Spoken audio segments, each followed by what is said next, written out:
avoir sous forme d'aftes. Alors, ces aftes peuvent être localisés au niveau interne des joues, au niveau du palais mou, au niveau de pharynx, le début de pharynx, au niveau de la langue elle-même. Nous pouvons être donc amenés aussi à rencontrer des trismus parce que les patients qui sont irradiés dans la sphère orofaciale présentent souvent, hein, j'ai remarqué, une limitation d'ouverture buccale. Nous avons aussi les ostéoradionécroses et ça, c'est une autre part des effets secondaires de la radiothérapie qui est très, très sensible et qui nous implique ou nous demande de réaliser des prothèses atraumatiques parce que suite au moindre traumatisme, que ce soit traumatisme prothétique ou pathologique, extraction traumatisante ou un traitement orthodontique, un traitement parodontologique, tout ça peut entraîner une ostéoradionécrose facilement. Alors, nous avons aussi un problème d'odontonécrose, c'est-à-dire problème dentaire, des nécroses dentaires. La scialie, c'est un autre problème. La scialie, comme vous savez, c'est l'ennemi de la rétention de la prothèse. Comme vous savez bien que l'adhésion nécessite une fine couche qui doit être installée de salive pour assurer justement la rétention. Alors, j'ai dit auparavant que la prothèse maxillofaciale, c'est une discipline qui vise à restaurer ou à remplacer la perte de substances tissulaires, je vous ai dit, qui étaient liées à plusieurs étiologies, que ce soit congénitale, traumatique ou carcinologique. Le remplacement et des pertes de substances, il a été une préoccupation de l'être humain depuis l'ancien temps. C'est-à-dire, ils ont trouvé donc dans les momies des pharaons des substances restaurées. Donc, les pertes de substances d'une façon générale chez le patient causent un grand préjudice esthétique, avant ça psychologique et traumatique. Donc, ces patients qui présentent une perte de substance importante, ils arrivent mal à parler. Ils ont un problème de phonation parce qu'ils n'ont pas de calage ou de séparation entre les étages de face. Donc, le maxillaire communique avec l'étage inférieur qui est la mandibule. Le patient, il présente un refoulement de salive, d'alimentation qui passe dans le sinus et sera renversé après. Il y a une fuite d'air. Ils arrivent mal à manger, ils arrivent mal à parler. Ces patients aussi, parfois, quand la perte est importante, ils arrivent mal à agir ou à affronter les êtres humains, l'entourage, leur vie familiale, elle est vraiment touchée et la vie sociale d'une façon générale, elle est traumatisée. Le praticien dentiste, il peut aider énormément. On va définir donc cette discipline, mais je retourne à ce que j'ai dit que le praticien dentiste, s'il peut restaurer la partie prothétique, il va par ce geste restaurer la fonction et même la fonction masticatrice et phonétique à la fois, parce que à travers la restauration prothétique, ça va permettre aux patients de manger et de parler correctement. Alors, par définition, la prothèse maxillofaciale est une discipline qui prend en charge d'une façon non chirurgicale la reconstitution des pertes de substances du massif facial. Ou, par définition d'un auteur Winkler, d'après lui, c'est l'art de la science de la reconstruction fonctionnelle, anatomique et esthétique par l'utilisation de substituts inertes qui sont des prothèses. des régions perdues ou déficientes du maxillaire et de la mandibule ou de la face d'une façon générale. Donc, historiquement, je vous ai dit que des yeux et des oreilles, des nez artificiels, ils ont été déjà découverts sur des momies égyptiennes, c'est-à-dire ça remonte à très longtemps. Et quand vous savez bien, les Chinois sont très doués dans le domaine de l'art, de dessin, de la peinture. Alors, les Chinois aussi ont également réalisé des restaurations faciales avec des cires et des résines qu'ils ont pu, donc, d'une façon générale, recopier, si vous voulez, afin de restaurer ces pertes de substances. Alors, quand vous êtes en train de voir sur ces photos que actuellement, la réplique qui est réalisée, elle se rapproche énormément de la nature au point où le patient peut se sentir plus ou moins restauré. Il peut donc affronter la vie sociale correctement. Donc, ça peut donner un relais aux substances perdues. Ambroise Paré, c'était le premier à avoir écrit à propos de l'utilisation des obturateurs des perforations palatines. Les perforations palatines peuvent être restaurées avec une prothèse unique ou avec des obturateurs. Les obturateurs, c'est sous forme de fermoirs. Ils sont soit rigides, soit souples de la perforation afin d'éviter ou d'assurer la séparation des étages et éviter la communication entre l'étage moyen et l'étage inférieur de la face. Alors, la perte de substances présente plusieurs étiologies. Ça peut être congénital, c'est-à-dire c'est né de naissance avec le fœtus. Ça peut être lié à des défauts traumatiques suite à des accidents ou des traumas balistiques, soit c'est chirurgical et là, c'est lié à des traitements de cancer.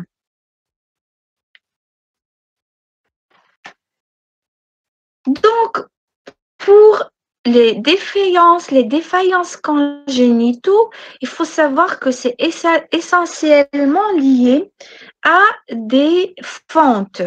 Les fentes labiales, les fentes labio-alvéolaires en premier lieu. Nous avons aussi les fentes vélopalatines. Et plusieurs classifications ont été proposées dans ce sens en fonction de la typologie des pertes de substances des maxillaires. Parmi, nous avons la classification de Bournois et du Struyot et Hall, qui sont les dernières. Vous pouvez trouver dans les livres de prothèse la classification de Londa.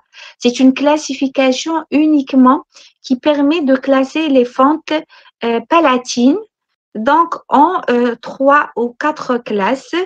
Mais là, nous retenons la dernière. Je ne vais pas vous la citer en détail parce que ce n'est pas ça qui nous intéresse dans ce cours. L'étiologie traumatique, c'est une étiologie qui est suite à un accident. L'accident soit direct, soit balistique. Il faut savoir que quand il s'agit de la traumatologie maxillofaciale, la perte de substance peut être soit directe par disparition d'un segment osseux ou bien carrément sur le coup, suite au choc ou au traumatisme, le patient perd un fragment osseux. Soit c'est secondaire, c'est-à-dire indirect par la disparition d'un segment osseux et cela par dévascularisation retardée, une perte tissulaire par élimination des séquelles, c'est-à-dire l'organe sera mortifié et par conséquent, il sera supprimé. La reconstruction chirurgicale par greffe ou par prothèse et ou bien elle est conventionnelle. L'utilisation des implants, elle est si vous voulez, critique, elle est discutable parce que les patients qui sont, par exemple, présentent l'étiologie traumatique, c'est possible de leur utiliser des implants de restauration, mais pour les patients dont ils ont subi une étiologie carcinologique, c'est critique parce qu'on a dit que la qualité osseuse, généralement, elle est sensible. L'ostéoradionécrose c'est un problème qui est toujours présent et susceptible de réaliser des problèmes secondaires à ce que le patient souffre. Donc, l'implantologie, elle est indiquée dans les problèmes congénitaux et dans les étiologies traumatiques. Le pronostic, il dépend de la résection des substituts. Donc, plus on a une perte de substance importante et plus le pronostic, il est vraiment, c'est-à-dire il est incertain. L'étiologie carcinologique, c'est la plus fréquente de toutes les autres étiologies. Elle est suite aux tumeurs des glandes salivaires, les tumeurs osseuses, les pertes de substances iatrogènes suite au biphosphonate. Ça, c'est un traitement qui cause plus l'ostéoradionécrose chez les patients. On a vu des patients qui ont subi plusieurs extractions, qu'elles soient traumatogènes ou pas. Ils ont subi par la suite une ostéoradionécrose, c'est-à-dire la nécrose de l'os. Et chez chez ces patients, le remède, il est vraiment difficile. On peut réaliser des plaques ou des PUI en résine, on les appelle des gouttières, réalisées, et on va voir comment on va procéder chez ces patients avec des empreintes et comment on peut prendre l'empreinte, l'enregistrement, d'accord?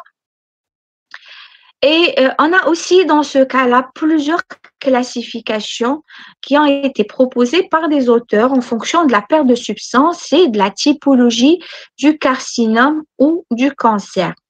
Les pertes de substance sont interruptrices ou non interruptrices, c'est-à-dire nous avons une communication avec les deux étages ou parfois nous n'avons pas de communication, c'est restauré. Les thérapeutiques des cancers, comme vous savez, sont soit la chirurgie associée à une radiothérapie, la chimiothérapie et les thérapies ciblées, ou bien la chirurgie reconstructrice.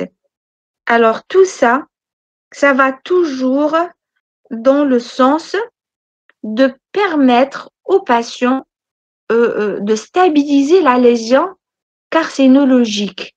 Alors, on ne peut agir prothétiquement chez ces patients qu'après une année de la stabilisation de la lésion.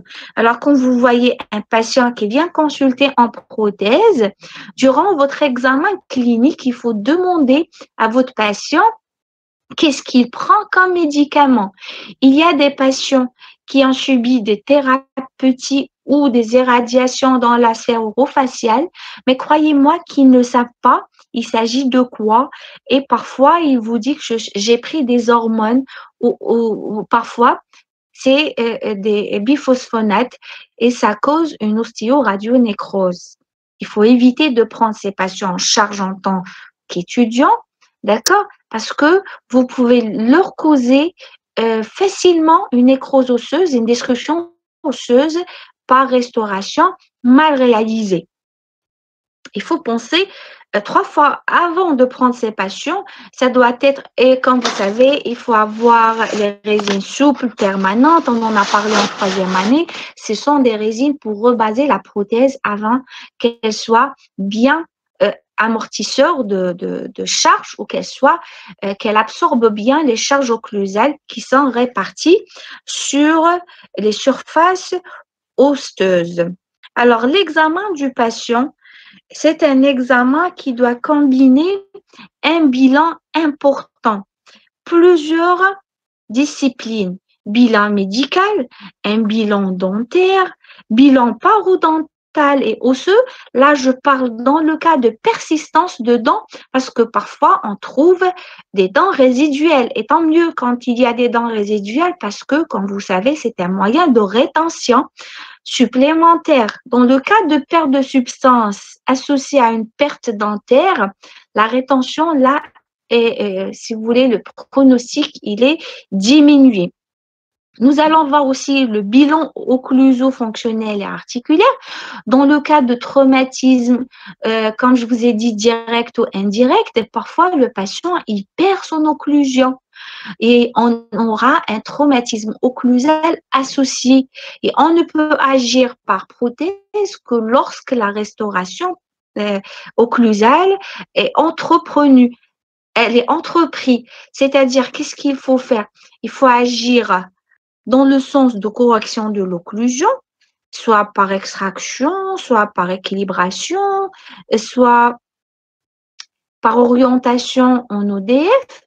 Après, vous allez le prendre en charge. On a aussi le bilan cutané. Il y a certains patients où les lésions cutanées ne sont pas stabilisées.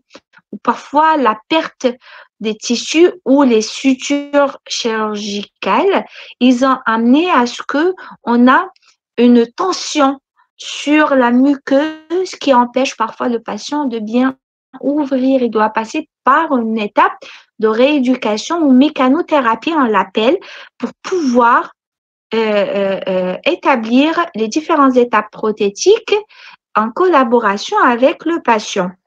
On a aussi le bilan social et comportemental du patient et cela, il faut savoir que ces patients présentent parfois des troubles psychiques.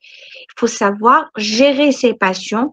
Parfois, on travaille en collaboration avec un psychologue. La psychothérapie, là, elle trouve son indication. Et le praticien lui-même, dentiste, il doit jouer ce rôle-là. Donc, vous devez être dentiste et psychologue à la fois. Vous devez rassurer le patient, vous devez lui donner l'espoir si vous arrivez, bien sûr, à traiter son cas. Parce qu'il y a des cas extrêmes où on ne peut pas être efficace à 100%, surtout dans le cas des cancers et la perte de substance. Lorsqu'elle est trop importante, la réussite ou le pronostic de réussite est vraiment réduit. D'accord, je vous le dis. Bon, j'ai diagnostiqué des patients où la restauration prothétique a été envisageable et d'autres où on n'a pas pu vraiment aider parce que on a une perte de rétention importante. D'accord? Et ça demande des greffes dans le cas où c'est possible. Je vous dis que parfois, les greffes osseuses ne peuvent pas donner un bon résultat. C'est les chirurgiens ou c'est le médecin traitant qui peut vous donner donc l'estimation du traitement.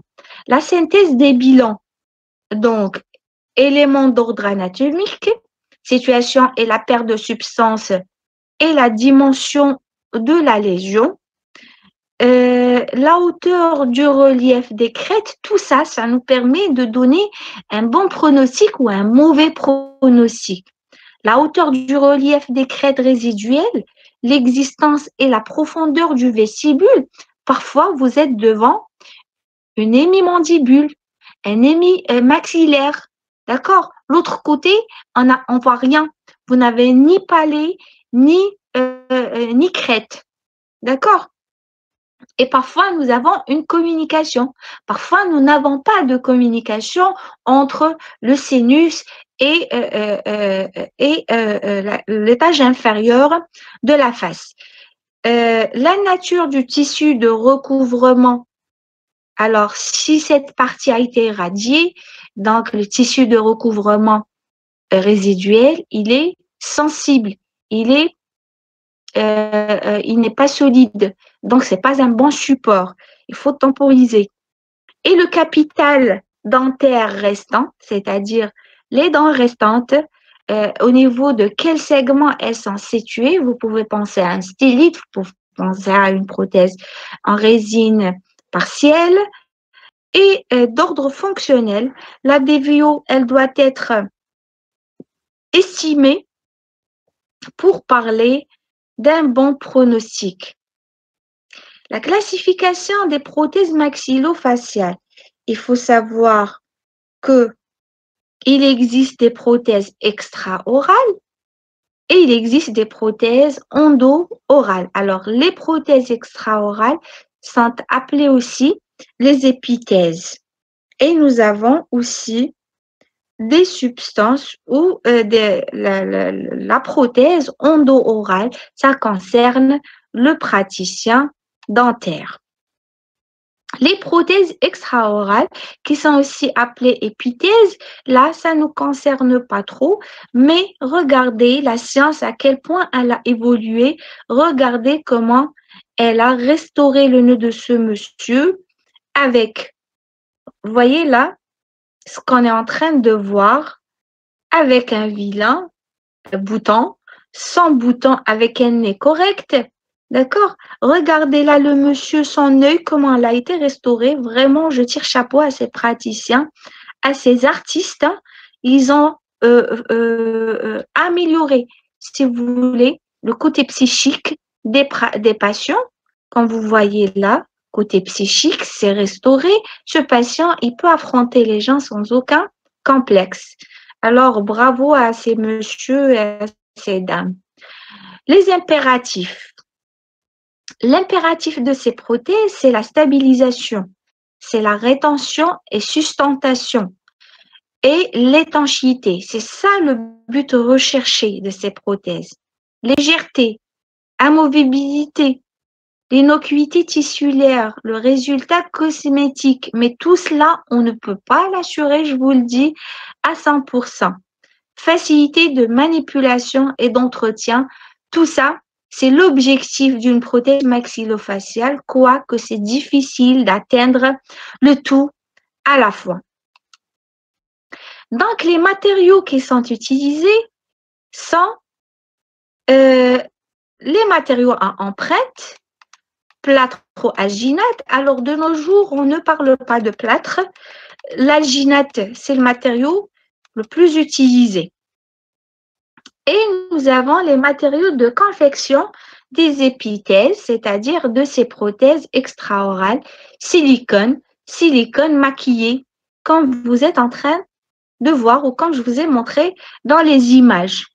Le principe de réalisation, c'est un moulage, c'est des empreintes. Extra-orales, c'est comme intra-oral. C'est des moulages. Ils vont prendre l'empreinte, position allongée avec de la vaseline, d'accord? Allongée sur une banquette. Alginate fluide, ils mettent une compresse à gaz au niveau du fond de la paire de substances. Ensuite, ils mettent du plâtre. Ils peuvent avoir recours à des PUI éventuels, un traitement de l'empreinte. Après, ça va être traité avec, comme je vous ai dit, des silicones. La confection de la maquette en cire, elle se fait de la même façon. Essayage clinique, confection d'un moulage, préparation du silicone, les pigments opacifiants, tout ça, c'est pour l'esthétique. La confection après de la prothèse extra-orale et la polymérisation. Après, ils vont le maquillage à la fin. Donc, la prothèse, elle va être adaptée à la perte de substance. Bien sûr, c'est comme en prothèse. Quand vous allez prendre l'empreinte de l'œil, vous allez avoir un œil adapté à ce monsieur. Pour les étudiants qui sont en train de nous suivre, pour quelqu'un d'autre, cet œil ne va pas épouser, il ne va pas adapter la forme parce que la perte de substance, même s'il s'agit du même œil, la perte de substance, elle est différente. Même s'il s'agit d'une oreille, la perte de substance, elle est différente. Donc, une oreille pour un patient X ne va pas épouser la perte de substance d'un patient Y. Les prothèses endo-orales. Alors, l'indication chirurgie, lorsque la chirurgie, elle est impossible. Quand? C'est-à-dire, on ne peut pas mettre des greffes osseuses pour renforcer la perte de substance perdue. D'accord? Et lorsque la chirurgie, elle est contre-indiquée, d'accord? Et aussi, elle doit permettre une bonne hygiène dans un bon contexte. Elle est indiquée à chaque fois qu'on peut la réaliser.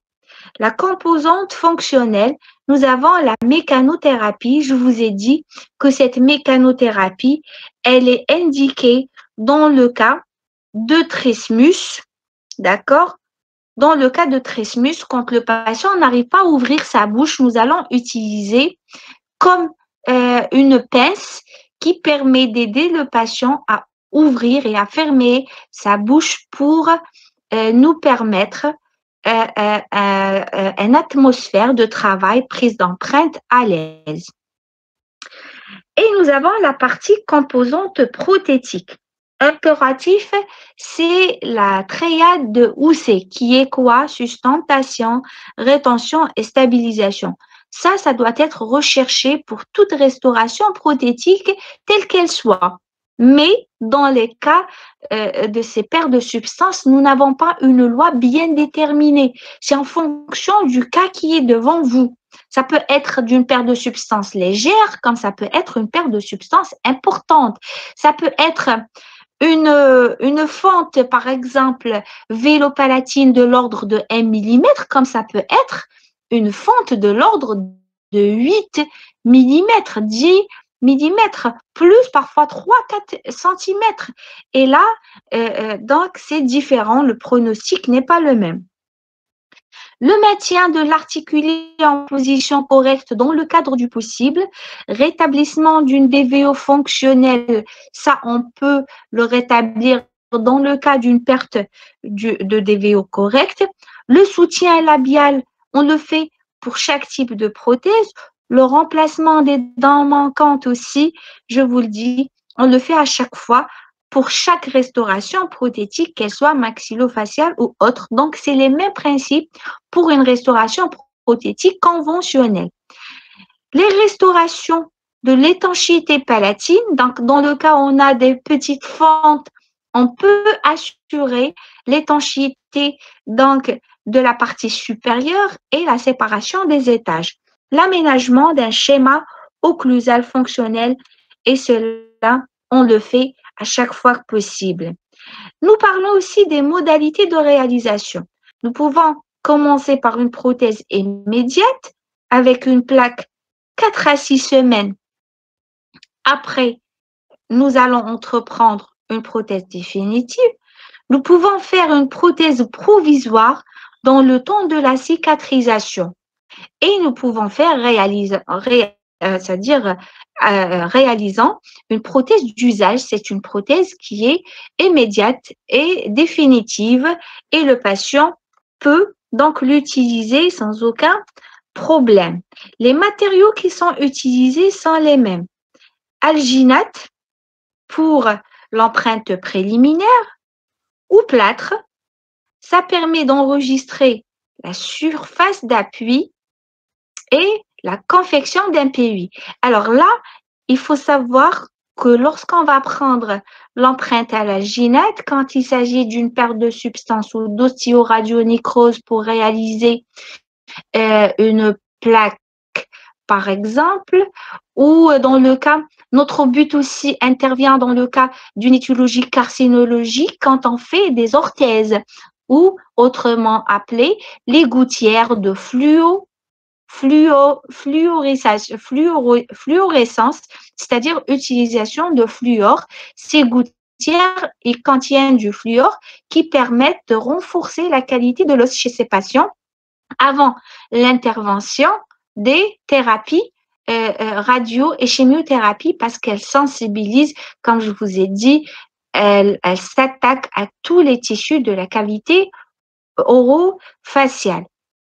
Et dans le cas où on a des communications des CBS à travers les fentes, nous allons mettre une compresse. Ça permet d'éviter la communication ou le passage du matériau à empreinte à l'intérieur de sinus. D'accord? Parce que que dans le cas où le passage a été fait dans la perforation, pour le faire sortir, c'est très compliqué. Ça peut aller ou passer à une autre discipline.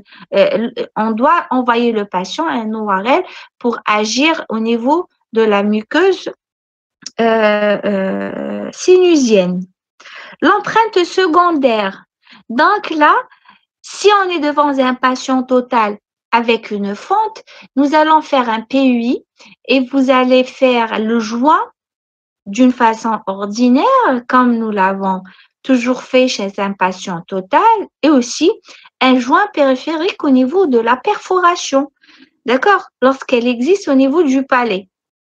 Et nous allons prendre l'empreinte avec des polyéthers thiocols.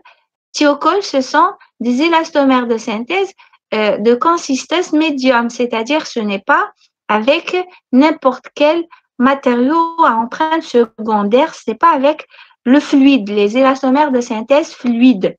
Là, nous allons utiliser des polyéthers type thiocol et l'empreinte sera parfois fragmentée avec un silicone lourd, si vous voulez, et rebasé avec un silicone médium.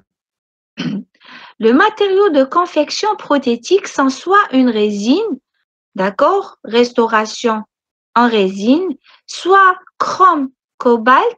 Chrome cobalt, c'est le stylite. Donc, vous pouvez réaliser un stylite pour une perte de substance maxillaire. Et nous avons aussi les obturateurs. Les obturateurs souples ou rigides. Là, les obturateurs en silicone sont contre-indiqués parce qu'ils ont un problème fongique, donc multiplication des, si vous voulez, des germes sur cette surface siliconée. Les pathologies maxillofaciales, donc nous avons dit parmi ces pathologies, ce qui est congénital. Chez le nouveau-né, vous pouvez faire des plaques obturatrices. Vous pouvez prendre une empreinte.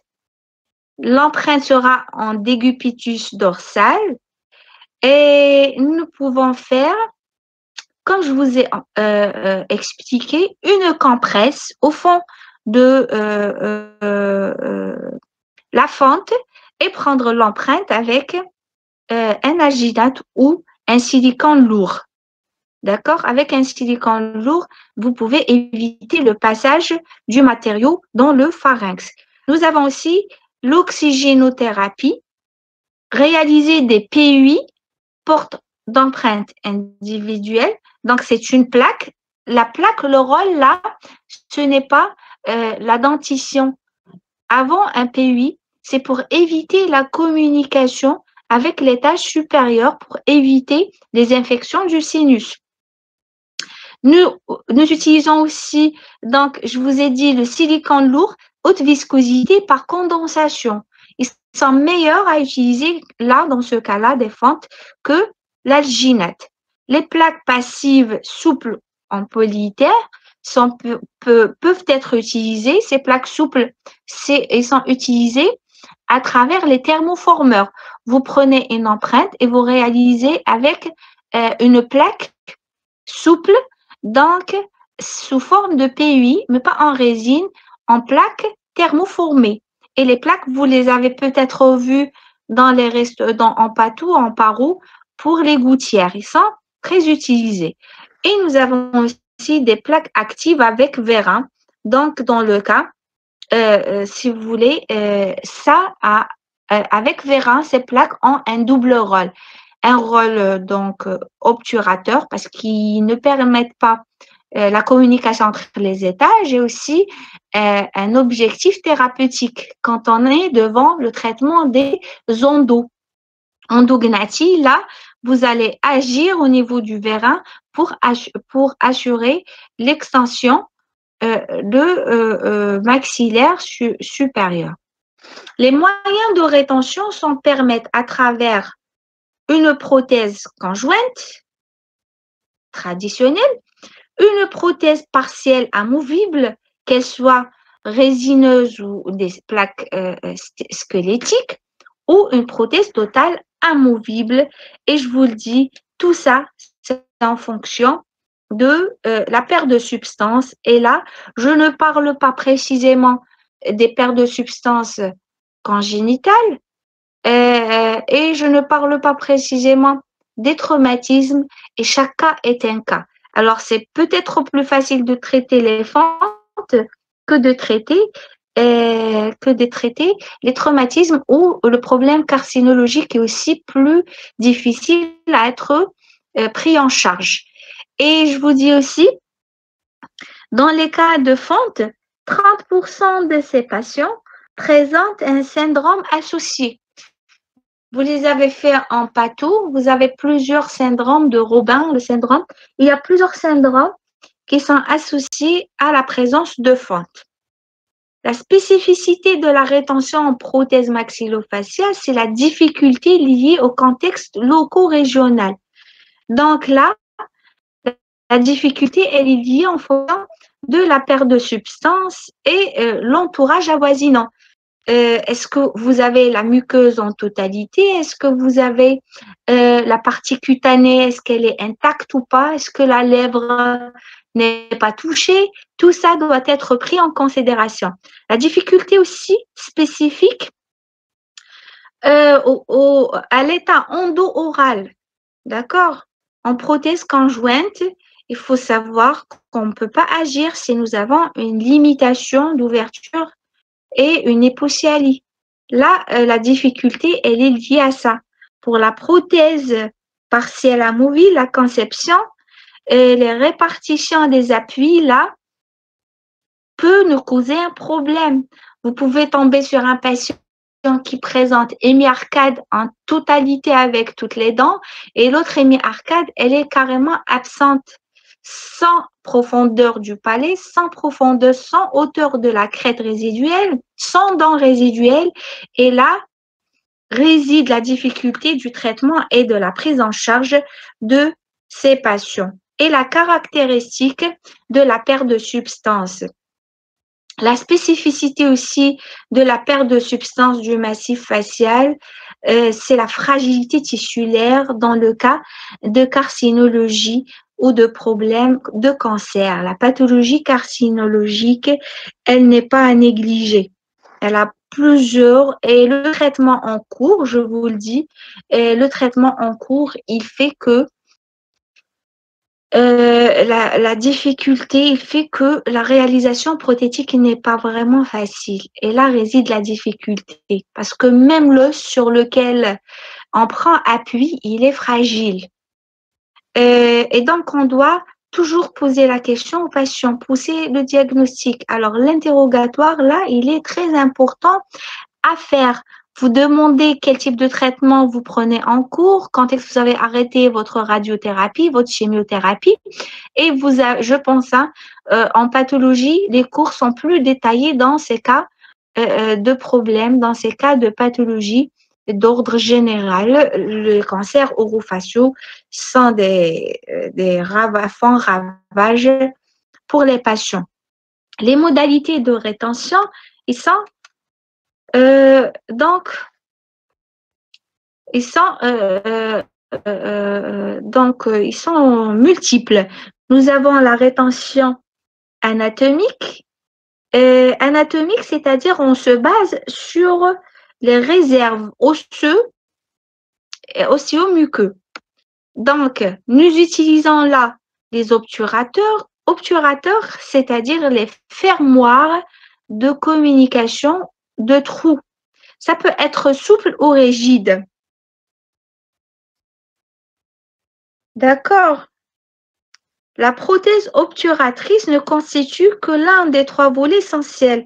Donc, la composante fonctionnelle, c'est l'objet de prévoir et de prévenir les conséquences des traitements chirurgicaux. Nous avons la composante psychologique, comme je vous ai dit, le cancer est un événement majeur, ça doit être pris d'une façon donc globale le patient doit être pris en charge d'une façon psychologique, traitement et la prothèse locale chirurgicale, parfois radiothérapie, ça nécessite plusieurs étapes et compléments. Et l'étape prothétique, ça vient en dernier, je vous ai dit, jusqu'à ce que la stabilisation de la lésion soit réalisée. Et nous avons la composante prothétique, la prothèse d'usage ne peut s'envisager que fois la cicatrisation après la maxillectomie en l'absence de fermeture chirurgicale. Alors, si on ne va pas fermer avec une chirurgie des sutures ou rajouter un lambeau muqueux parfois, nous allons avoir une communication entre les étages. Un obturateur, il est réalisé à chaque fois que les conditions cliniques ne permettent pas de fermer les perforations. Et pour assurer l'étanchéité entre l'étage moyen et l'étage inférieur. D'accord? L'empreinte en présence d'une maxillectomie nécessite le comblement préalable de la perforation avec une compresse humide pour empêcher le passage du matériau d'empreinte dans la cavité sinusienne et cela, l'obturateur palatin est généralement confectionné soit en résine et solidarisé à la plaque palatine, c'est-à-dire vous allez réaliser une prothèse ordinaire et vous allez rajouter la partie obturatrice comme vous voyez là. Ça, c'est un obturateur rigide. Regardez le patient, il a tout ça, c'est une perforation. Et l'obturateur peut être scellé après, ultérieurement. Nous avons les obturateurs en silicone qui sont rarement utilisés compte tenu de l'envahissement fongique qu'ils provoquent. D'accord? Là, ça, c'est un obturateur souple. Il est revasé par une résine souple. C'est une résine qui doit être à chaque fois, donc, rebasée. Le réaménagement anatomique, ça veut dire quoi? Conservation des restes radiculaires. Dans ces cas, si vous avez des dents résiduelles et vous pouvez restaurer par des prothèses fixées, n'hésitez pas à le faire parce que vous allez restaurer la denture avec la prothèse fixée. La racine joue le rôle d'un implant naturel. Et nous avons les moyens de rétention chimique qui sont les adhésifs. Vous pouvez prescrire en association avec la restauration prothétique.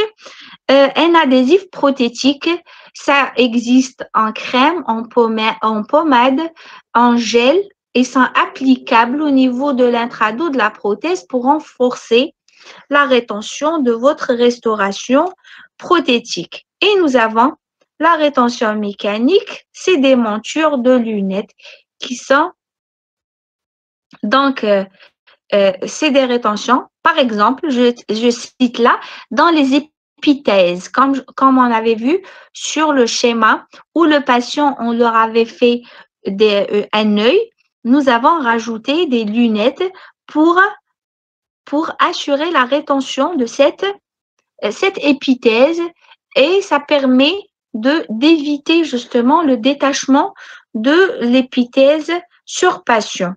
Alors, pour l'implantologie, je vous ai dit que là, c'est discutable. On ne peut pas l'indiquer pour tous les cas. Implanter dans un os éradié, c'est vraiment un pronostic incertain. Le phénomène ou la présence de phénomène de l'ostéoradionécrose est toujours présente et dans ce cas-là, l'implantation ne peut pas être faite au niveau osseux. En l'absence d'implant, les mouvements de la prothèse sont toujours présents. Et l'os éradié, c'est un os susceptible, c'est un os fragile, c'est un os sensible. On ne peut pas agir comme ça à tort et à travers en plaçant des implants. Donc, ça demande toujours l'avis du médecin traitant et parfois c'est contre-indiqué. Les critères qui entrent en jeu, c'est la caractéristique de l'irradiation, parce que l'irradiation aussi présente plusieurs degrés, et aussi la durée de l'irradiation, et aussi la partie irradiée, les modalités d'irradiation, la présence de dents ou non, caractéristiques de la tumeur. Si la tumeur elle est importante, de volume moins important, si l'exérèse a été totalement réalisé ou en fraction, les traitements annexes. Alors, qu'est-ce que le patient a pris aussi? Les biphosphonates fragilisent énormément l'os chez ces patients. L'indication de l'implantologie, elle est vraiment délaissée. Poursuite d'intoxication, les dénutrition. Alors, les patients irradiés sont des patients qui présentent des carences importantes au niveau osseux. Carence en calcium, carence en fer. Ils prennent plusieurs vitamines, un traitement ou vitaminothérapie pour renforcer justement les dégâts qui ont été causés par les radiations. Les défauts d'hygiène aussi. Les patients chez qui ils ont été irradiés, si vous avez constaté en votre consultation ou pathologie, que ces patients, il intervient au niveau dentaire avant d'entreprendre les radiations. Ces patients sont toujours orientés par leur médecin traitant afin de supprimer tout foyer infectieux au niveau de la sphère orofaciale. Donc, ils font les extractions, ils font un détartrage quand ça nécessite, ils font une remise en état de la cavité buccale avant de commencer les radiations parce que c'est pas possible d'agir après. Minimum, c'est 1 année ou plus. Qualité de l'os à implanter et les techniques chirurgicales utilisées et le projet prothétique. Là, je vous ai dit que c'est très discutable et ce n'est pas à chaque fois possible de le faire. Et nous avons le délai entre la fin de l'irradiation et l'implantation doit dépasser 1 année. Donc, plus d'1 année, la stabilisation de la lésion doit exister. Le type de l'os implanté, alors, au niveau maxillaire, puisque comme vous savez, le maxillaire présente un os spongieux, donc l'os n'est pas compact comme au niveau mandibulaire, donc il est plus indiqué, si c'est possible, de mettre des implants au niveau mandibulaire plus qu'au niveau maxillaire. L'oxygénothérapie hyperbarrée pré- ou post-opératoire, elle est indiquée avant de passer à l'implantation dans un greffon osseux. Dans le cas où c'est possible d'agir par chirurgie et poser le greffon osseux, la majorité des pathologies carcinologiques ne le permettent pas. L'implantologie, elle est possible et discutable chez l'étiologie, chez les patients présentant une étiologie congénitale, type les fentes, ou bien le traumatisme et en fonction du traumatisme, en fonction de la typologie, de l'importance du traumatisme et l'importance de la substance perdue. L'épithèse sur implant, donc grande étendue, répartition périphérique, réparation périphérique associée, vous devez prendre ça en cause. Et il faut aussi parler des types